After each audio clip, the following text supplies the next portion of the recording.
Certains disent par la lutte armée, d'autres disent par ceci ou cela. Mais les États-Unis d'Amérique, la Fédération indienne, la Fédération brésilienne, vous croyez que le président Barack Obama ose donner des instructions à l'État de Texas? Il ne peut pas. L'État de Texas est un État souverain à l'intérieur d'une fédération. Ils ont leur constitution. Ils ont accepté de mutualiser avec le reste de l'Amérique un certain nombre de domaines de compétences. Terminé. Obama n'ose pas toucher aux lois internes de l'État de Texas. Les Mormons dans l'Utah, ils ont leur système de gouvernance. New York est l'État libéral, Californie ultra-libéral. Des États conservateurs, des États qui n'ont rien à voir dans leur philosophie, vivent ensemble et gagnent ensemble au plan économique et constituent la Fédération des États-Unis d'Amérique. Donc quel est notre problème, nous, Africains? Le panafricanisme doit être clair sur une question. Le panafricanisme n'est pas une unité des États noirs. Un Cheikh Anta montrait que les Arabes, 3 Arabes sur 5 sont des Africains aujourd'hui. L'héritage du peuple arabe doit être réclamé par l'Afrique plus que tout autre continent.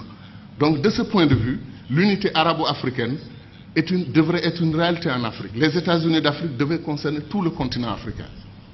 Et nous ne voulons pas qu'une partie du continent africain se détache pour aller dans la Méditerranée, travailler avec les Européens. Vous avez vu l'UMP et tout ce qu'ils ont tenté ensemble, ça n'a rien donné. L'avenir des pays arabes, maghrébins, c'est l'Afrique. C'est leur profondeur africaine. Tant qu'ils voudront s'allier avec l'Europe ou chercher d'autres alternatives à l'Afrique, ils n'y arriveront pas. Parce qu'ils sont sur le sol qui leur appartient aujourd'hui et qui s'appelle l'Afrique. Mais les contradictions, il y a un magma de contradictions. Ce qui se passe en République démocratique du Congo est un scandale permanent. Des pays africains entrent en République démocratique du Congo, prennent les ressources dont ils ont besoin et repartent. Quand les Belges ou les Français ou les Américains ou les Chinois le font, nous crions. Mais quand des Africains le font, on appelle à des négociations, etc., etc.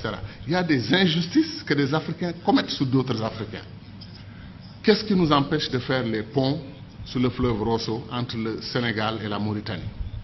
Qu'est-ce qui nous empêche de faire le pont sur le fleuve Gambie pour donner une continuité territoriale au Sénégal, régler le problème de la Casamance?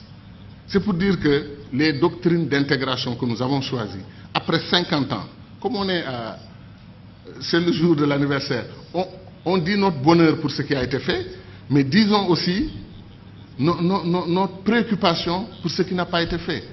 Kourouma, depuis 1958, dit que le barrage de Dinga au Congo peut donner de l'électricité à toute l'Afrique, régler le problème de l'énergie. L'Afrique pourra même exporter de l'énergie. On n'a pas commencé 1 centimètre du barrage de Dinga. On nous dit que le barrage de Swapiti en Guinée peut donner de l'énergie à toute l'Afrique de l'Ouest. Où en est le projet? C'est-à-dire des choses simples qu'on pouvait faire et qu'on n'arrive pas encore à faire. Pour aller en Afrique centrale, moi je fais 4 jours.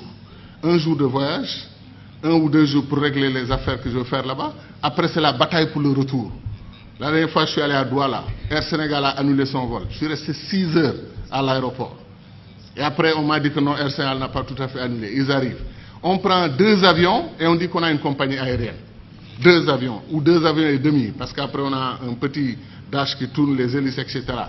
Qu'est-ce qui nous empêche de mutualiser? Air Afrique a été une très belle expérience panafricaine. Depuis qu'on l'a perdu, il n'y a rien. Comme disait l'autre, on fait de la compétition ruineuse entre nous. Un pays africain accepte, refuse de prendre votre offre pour exploiter son pétrole, votre offre de 10%, il refuse. Vous traversez la frontière, un autre pays africain vous ouvre les bras, venez prendre. Pourquoi nous faisons des choses comme ça? Donc ce que nous disons, ce n'est pas de la théorie. Contrairement à le sentiment de certains amis dans la salle qui ont pensé que nous, on voulait faire un saut, un puissant saut vers le passé. Non, on veut faire un saut vers l'avenir. On veut accélérer l'histoire de ce continent parce qu'on peut le faire. Tout est à volonté d'homme. C'est les hommes et les femmes qui décident. Et nos dirigeants doivent entendre notre voix. C'est pour cela que les panafricanistes doivent se lever. Ils doivent s'organiser politiquement. Il y a des Africains panafricanistes qui votent pour des dirigeants anti-panafricanistes, qui ne veulent pas l'unité de l'Afrique. Ça n'a pas de sens. Je pense que les panafricanistes doivent être debout et faire entendre leur voix. Et je termine en disant encore une fois que moi je crois en l'Afrique, et je sais que ceux qui sont dans cette salle croient en l'Afrique. Ce qui me désole le plus, c'est que si on faisait un concours de ceux qui aiment l'Afrique, qui croient au potentiel de l'Afrique, il y a des chances que les Chinois, les Américains, les Brésiliens viennent avant nous autres Africains. Parce que ces gens connaissent. Ils savent ce qui se passe en Afrique. Ils savent que l'avenir du monde, Sarkozy, malgré la critique qu'il nous a faite ici, qui ne correspond pas du tout à l'histoire, qui est totalement fausse, que nous ne sommes pas assez entrés dans l'histoire. C'est nous qui avons créé l'histoire. C'est chez nous, en Égypte, que l'histoire a commencé. Et ça, j'y crois profondément. Pendant, comme disait Chantal, eux, l'Europe, ils étaient dans la barbarie. Mais Sarkozy, qu'est-ce qu'il a dit? L'avenir du monde se joue en Afrique. Il est important de nouer des alliances avec les Africains dès maintenant. Bien qu'il ne l'ait pas fait côté immigration. Mais je veux dire que c'est ça. L'avenir du monde se joue chez nous. On semble être les derniers à en être conscients. L'or, le diamant, le pétrole, chaque jour que Dieu fait, un pays africain se découvre pays pétrolier. Il y a des pays comme le Mozambique vers la Tanzanie, on découvre qu'ils ont des réserves d'or et des réserves de pétrole et de gaz supérieures aux réserves du Koweït. Vous vous rendez compte? L'Afrique est un don de Dieu. Est-ce que les Africains en sont conscients? C'est ça la question. Merci.